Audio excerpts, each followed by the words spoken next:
Olá, pessoal. Meu nome é Isabela Alves Cordeiro de Farias. Eu sou mestranda em Aquicultura pela Universidade Federal de Santa Catarina e vou apresentar esse trabalho que ficou intitulado como Evolução em Padrões de Pesquisa em Orçamento Dinâmico de Energia na Aquicultura, uma análise sensométrica na base de dados Scopus.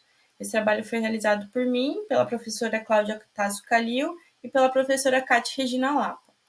Então, o que é o orçamento dinâmico de energia?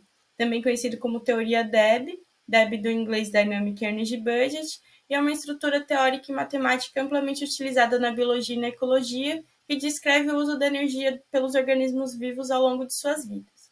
Então, essa estrutura modela como os organismos alocam e utilizam energia para crescimento, reprodução, manutenção e reparações fisiológicas. A teoria DEB fornece um conjunto de equações matemáticas que descrevem as interações entre os processos fisiológicos dos organismos e em relação ao ambiente que eles estão inseridos, o que permite uma compreensão detalhada de como os organismos respondem às mudanças ambientais.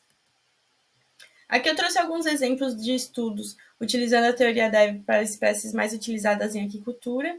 Então, primeiramente, é um estudo da teoria DEB para moluscos bivalves. Então, de uma forma simplificada, o principal alimento dos bivalves é o fitoplâncton, e os moluscos eles filtram esse fitoplâncton presente na água. E durante a ingestão, a energia que é adquirida pelo alimento sofre uma importante influência da temperatura, que afeta como a energia vai ser distribuída ao longo do indivíduo.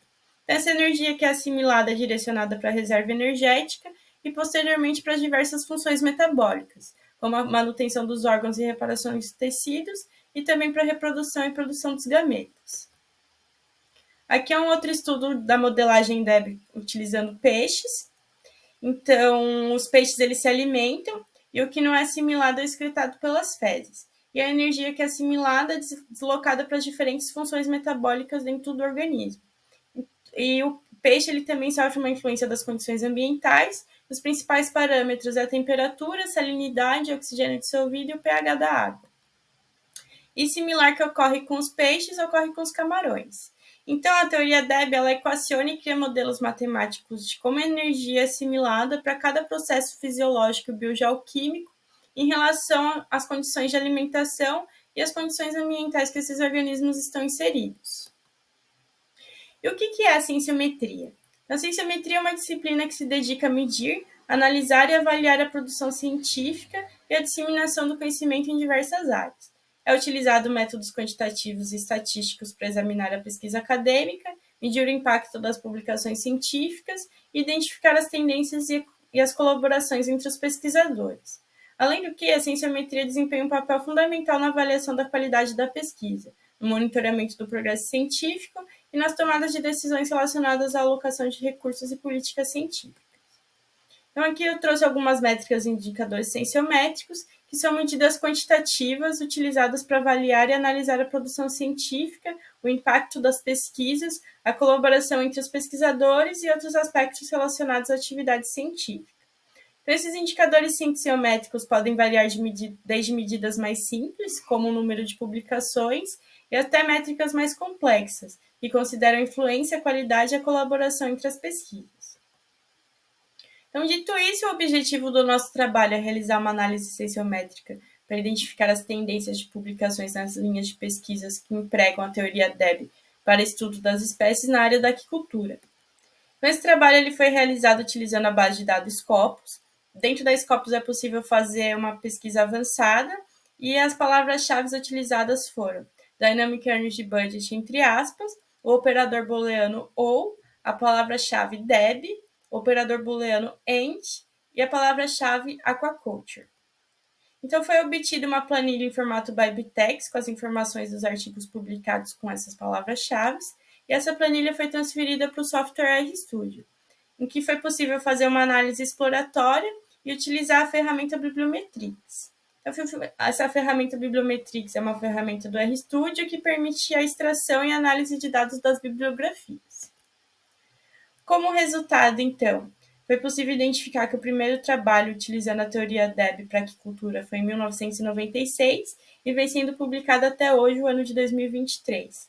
Ao total, 79 artigos já foram publicados sobre a temática DEB para os organismos de aquicultura, em 31 periódicos diferentes, e 288 autores já escreveram sobre esse tema.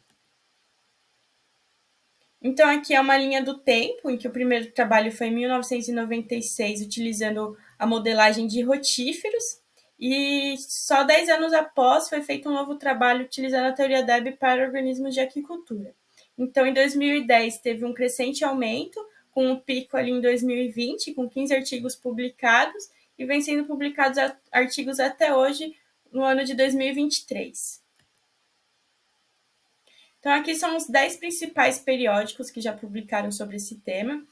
Então, vou destacar os 3 principais, que é o Journal of Sea Research, que é o que tem mais publicações, com 12 artigos publicados.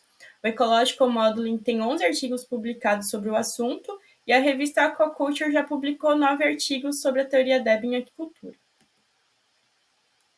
Então, aqui também é uma nuvem de palavras-chave, que é uma forma eficaz de resumir e visualizar os tópicos mais relevantes dentro de um conjunto de textos. As palavras-chave mais comuns aparecem em tamanho de fonte maior, e é possível destacar as palavras aquicultura, moluscos bivalves, crescimento e mudanças climáticas. E aqui é a porcentagem das publicações em relação aos grupos de animais estudados sobre Debye em aquicultura. Então, 75% desses artigos publicados aplicam a teoria Debye em moluscos bivalves, 17% desses artigos trabalham com peixes, e macroalgas, crustáceos e rotíferos, apenas 2% para cada grupo de publicações sobre eles. Então, com esse trabalho é possível concluir que há um interesse e uma relevância nos estudos na teoria Debye para análise de organismos aquáticos nos ambientes de aquicultura, que com o aumento da produção de artigos e a diversidade de organismos estudados indicam que a teoria Debye é um campo robusto e dinâmico de pesquisa, e que estudar a teoria Debye promove o desenvolvimento sustentável da aquicultura e o entendimento das respostas das espécies às mudanças ambientais. Então, sobre esse trabalho é isso, quero agradecer em nome do grupo, e estamos à disposição para qualquer pergunta e colaborações futuras. Muito obrigada.